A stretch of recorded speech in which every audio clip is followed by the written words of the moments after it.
call this Tuesday, March 5th, school board meeting of the Hendry County School System to order. If you would please rise as we do the invocation and the pledge.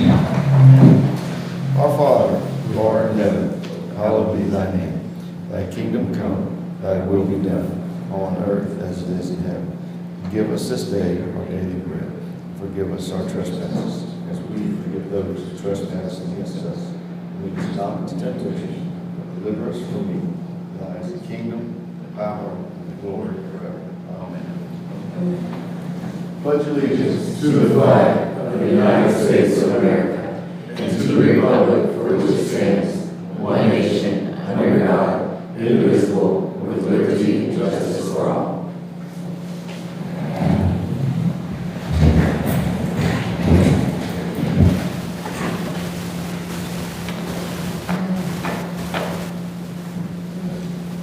Superintendent, do we have any recognitions tonight?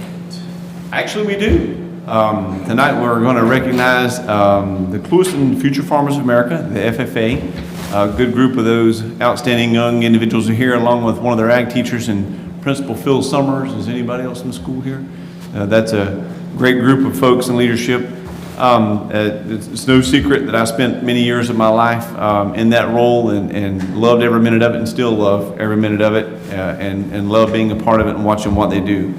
I believe Mr. Yosis, are you going to kind of give an overview of why we're here? Yes. I'll let you say a few words and then I'll wrap it up with a few notes that I made as well, if you don't mind.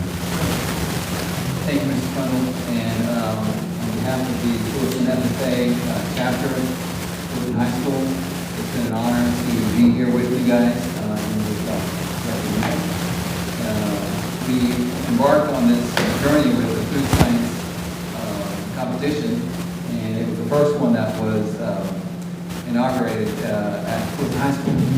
So since September 17th of 2023, we worked hard on this food science competition. Food science competition involves students working together in order to look at food science concerns that could actually happen with the food service inspection service, things like that. Also, they deal with the team product development. And in that aspect, there are several domains that were involved with the food science competition that we were involved in. The four domains included the team product development. They included sensory evaluations, also included math application practicum, and also a food safety and quality practicum as well. So with that, these students demonstrated amazing capability to be able to handle all four domains. And so much so that we ended up in fourth place at the state level at University of Florida. So with that, I have to say that the hard work paid off. Our first meeting was in September 17th, and our last meeting that we had was on February 2nd, the night before the competition. And then so our trainings were ramping up, and I have to say that I've been humbled to be able to work with such remarkable young students. And but that's, you know, that really goes to show you how hard they work. So I'd like to add on just a little bit to that, just to kind of give you all some context. In the state of Florida, there are 52,000 FFA members. That's a pretty large youth organization in Florida, isn't it? So that's pretty remarkable. Out of 52,000 FFA members, 45 teams of 4 students. Is it a 4-person team? Yes. So 45 teams of 4-person teams started out in this food science event at the same time, roughly, that these guys did. And some of them have been doing it for years building up to this. So that's about 180 students that they originally competed against. And then that was a preliminary contest. Then they went on to the top 10. The top 10 out of the preliminary went on to the state event where they go through the domains that Mr. Yost just described to you. And wasn't that pretty remarkable, very cross-disciplinary work that they did? It was everything from math, critical thinking, teamwork, product development, and stuff like that. So you're using not just, one specific thing. You're using cross-disciplinary things that they've learned throughout their school years and classes in multiple disciplines. This group finished 4th in the state. So they're among, this group of individuals you see sitting here are among the top 16 students in FFA in the state of Florida out of 52,000 students. That's pretty good.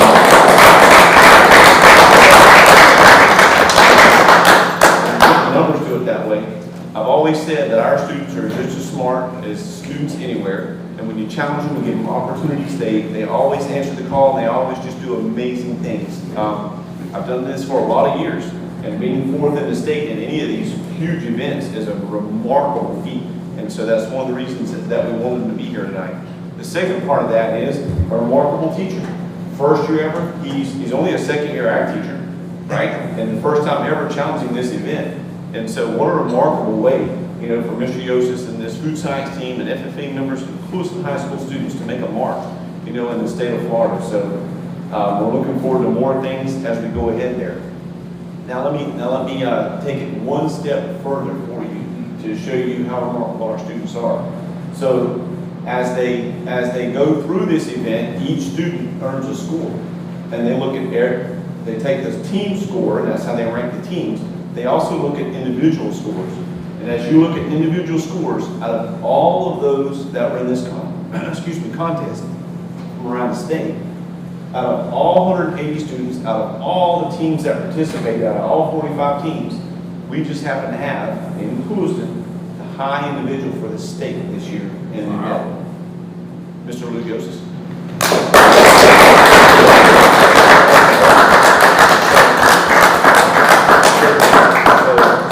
To do well, and for an individual like that to be just such a thoroughbred, and I'm just super proud of these guys and the work that they did. This goes to show, that with the right training, our kids can do anything, anywhere that anyone else, any other students can do around this great state or nation. So I'm looking forward to more things ahead, and so look forward to continue doing that. Ms. Yosis, would you come up and would you introduce the team members, and then let's get them in front of the board and we'll take a picture. Can we do that? Great.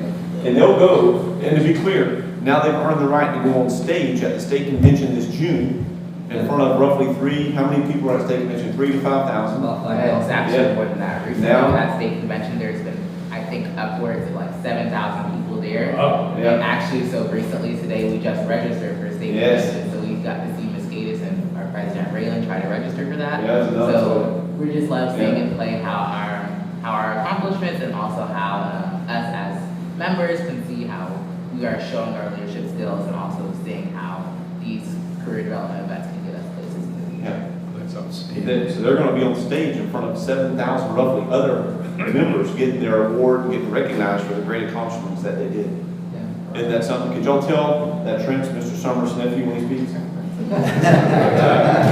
You guys come on up. You guys come on up. Mr. Yosis, this is their inaugural year. This is the first year that we. Oh, wow. First year. That's so long. And we went against teams that have already been doing this for quite some time. In fact, the third place team was in the same hotel that we were. So. No, it wasn't. Wow. Yes.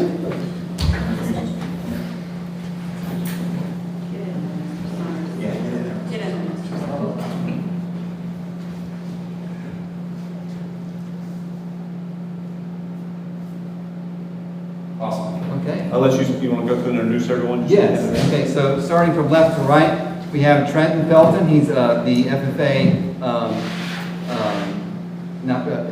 Vice President. Thank you. I'm terrible. Vice President. We have Jamarian Harris, and then we also have Sasha Allred, and then Nevaeh Rosario, and then Luke Yosis. So that was our 5-person team. We went up there, and we also brought one extra person so that we can have an alternative, and an alternate in case anything happens. So. Good thing. Congratulations, Thank y'all for being here. You're welcome to stay for the next 3 hours for the meeting, or y'all can leave at this point. It's up to you. I think we'll go ahead next. Thank you very much. Thank you for having us. You guys did a great job. Thank you. Great job. Thank you very much.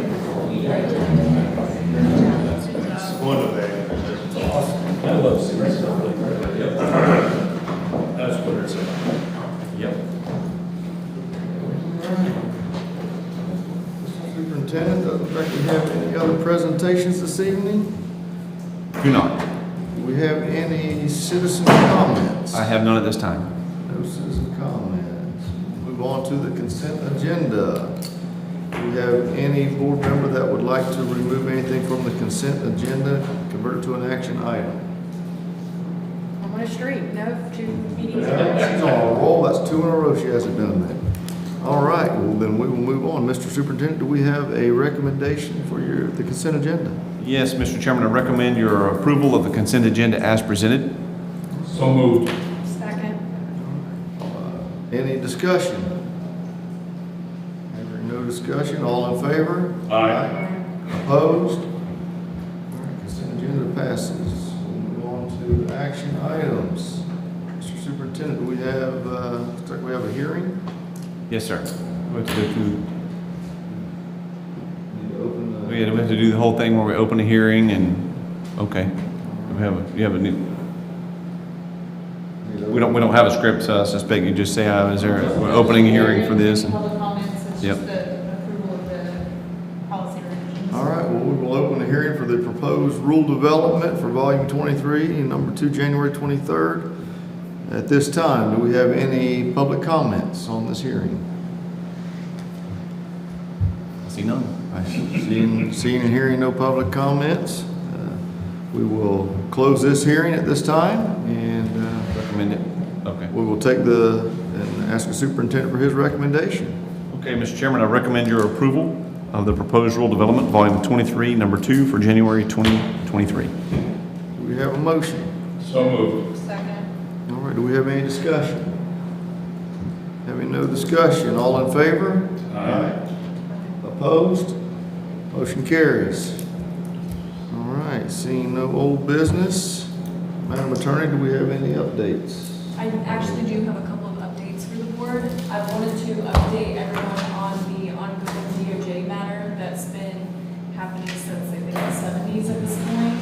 I know that my predecessor was working with counsel for the Department of Justice to reach a resolution. One has not been met yet. Obviously, it's been going on since the 70s. There have been settlement agreements to resolve some aspects of the matter, not all of them. There's still one outstanding matter that we are working diligently on at the district level to try to resolve, and that's disproportionate numbers of discipline with regard to race.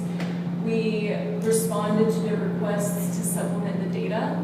That was done, and then they requested a meeting with some of the school staff with one particular school and district level staff, which included Mr. Swindle, Dr. Staley, and Mr. Sanchez. That meeting took place via Zoom yesterday. So I think that it went well. They asked questions. The purpose of it was to put the data into context and give us the opportunity to explain it. I insisted that the meeting be conducted via Zoom so that they could put a face to the name, see all of us, and understand where we're coming from as a district and how we explain the numbers. I have a follow-up meeting with the DOJ attorney on Friday to get his perspective of how the meeting went, and my ultimate goal is to get us out of this. I think it's been going on far too long. It's a waste of resources at the district level as well as at the federal level. So I haven't been involved with it long, but that is what I'm trying to do. So that's the update on that.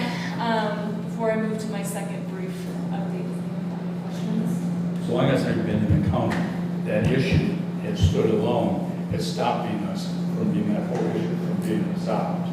Do you see that in the immediate future? Are we just kicking the can down the road and then someday it'll just stop? I mean, where do you see this going? This has got to be 30-some years, longer than I've been here, 37 years, and it was before I came over. Yeah, I am cautiously optimistic as a whole. And I've been assured by counsel at the DOJ, who I've been working with recently, that we have made significant strides as a district. They only have a couple of issues left, and he said that during our meeting yesterday, that he acknowledges that we're moving in the right direction. And I don't think that those kinds of things have been said previously. or at least as transparently as they were yesterday. So I'm hopeful. I know it's a frustrating process, and I'm just trying to do my best to try to get it put to bed. Do they make specific recommendations? Or do they just sort of leave it and then they do the study later and say, oh, we still don't qualify? Recommendations have not been made. Right now, it's in the stage of what's your data, how do you explain your data, what are you doing to fix it? And we present the recommendations, and then they follow up on those. And a lot of things that we put into place over the past 3 to 4 years have absolutely worked. And we have noticed a large drop in discipline data. However, it proportionally dropped. So we still didn't, achieve the overall goal that they set out, in the 70s. Although we reduced it, reduced, proportionally. Okay.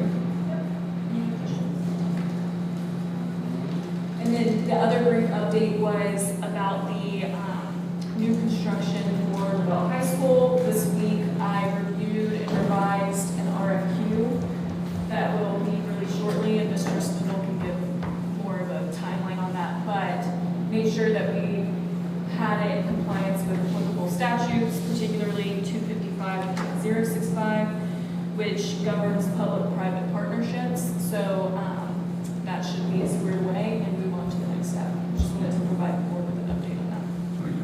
Thank you very much. All right. We'll move on to board member business. Mr. Superintendent, do you have anything that you want to bring forward? Yes, Mr. Chairman, I have 3 things that I would like to go over. One that I would ask your attention to, and that's a handout that you were given. We emailed it earlier today, and it's the one that's entitled for the playground equipment for Clewiston Early Learning Center. I apologize for the walk-on item. We are developing this information and trying to get these quotes as fast as we could, and we didn't get it in time to meet the submission. We did have multiple quotes and did meet the guidelines, we just didn't get it submitted in time. This is playground equipment for the new Clewiston Early Learning Center, and this is paid for through the VPK funds, not through the general fund. If you have any questions about it, I'm happy to answer it, but I would ask your favorable approval tonight of this request so that we could go ahead and move forward by getting this playground equipment on order so it could be here in time to be installed for the new school year. So, Do we have any discussion? No discussion? All right. All in favor? Aye. Opposed? Motion carries. Thank you for that. And then the second thing, I know all of you know, but I just want to point out to you is that earlier today, the session ended in Tallahassee with the House and Senate convening and reaching agreement on the budget piece of it specifically. And they have a 72-hour cool-off period. And so Friday afternoon, they expect everything to be official.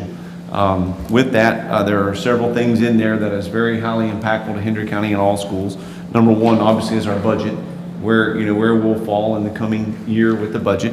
And the information is there, and Ms. Cox and her team are already pouring through that and getting all that information straight and where we're going to be financially. They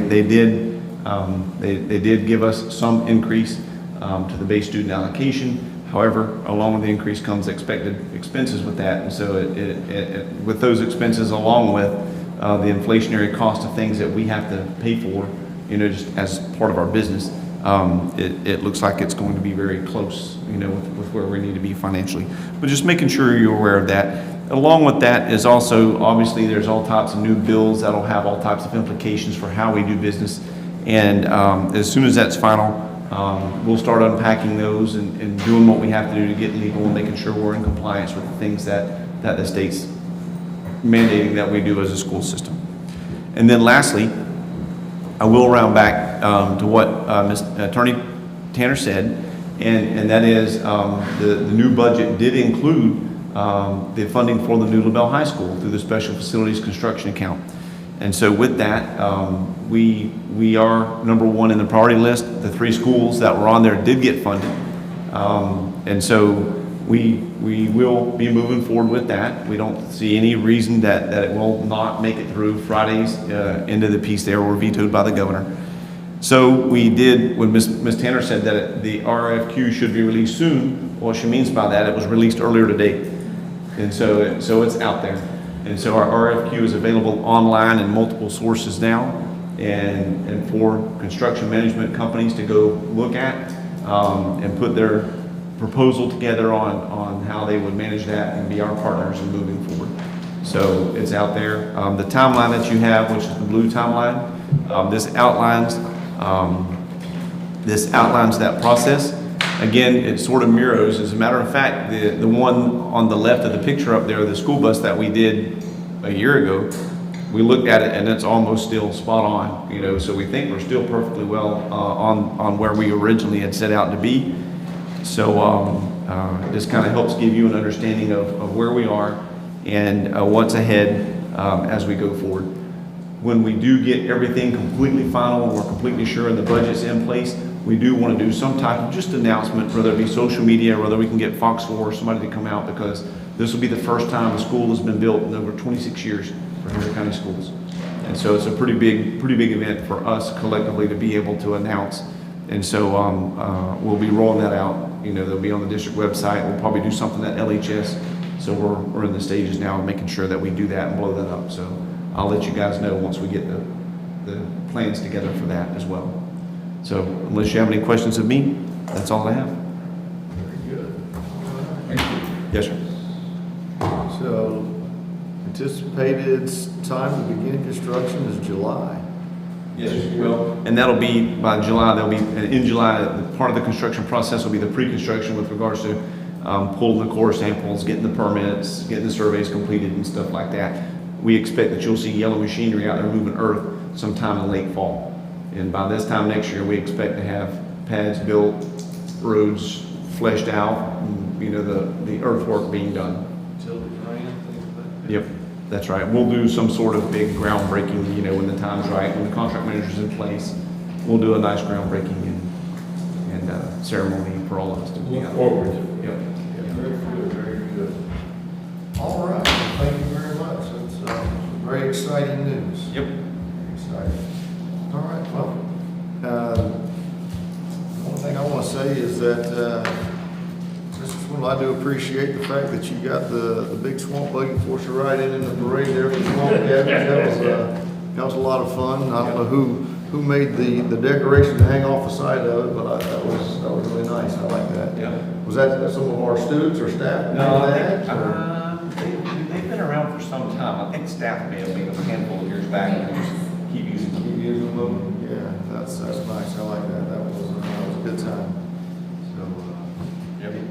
you know, Sarah likes arms sore by the Yeah, end. they go eyes candy. I know. I just throw this ball at one point, trying to get money away. Yeah, those diabetes went up. Yeah. Well, I do love that. I mean, and we had so many people from different parts of our schools in the parade. We had ESE, we had Spanish groups, and I think that's great that our community gets to see what's going on in our schools.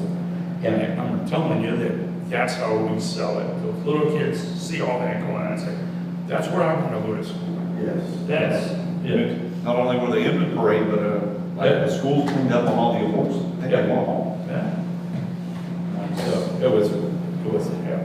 Are you done? I know I kind of you. That's too late. Yeah. All right. Okay, I was going to mention the parade, but obviously that's done. The other thing that I wanted to mention is Monday this week, we had a water issue in LaBelle. No water pressure for two of our schools. The administration had to act. Our principals reacted, our bus drivers reacted. We managed to get all the kids back home in a very safe and not convenient. Everything was handled so well. We had no major issues, and I just want to recognize the LaBelle team for all those efforts, and by our administrators, our bus drivers, our teachers. Everything couldn't have been smoother. And there was no foresight, or we're going to plan on this. It happened, boom, we had to react, and I thought that the district did a great job. I agree. So anyway, I just want to recognize that. That's all. But you're right, our people consistently step up when they need to. Woo! It was great. Good things happen in Hendry County. That's right. Yes, ma'am, Ms. Buse. Well, I'm going to shock everybody and say that I don't have any board member business tonight and ask if I can bank my 10 minutes for another meeting. Because That's good. I don't have anything for the rest of the night. Bookmark this meeting if you would not. I think that deserves to be put in the minutes. All right, this meeting is adjourned.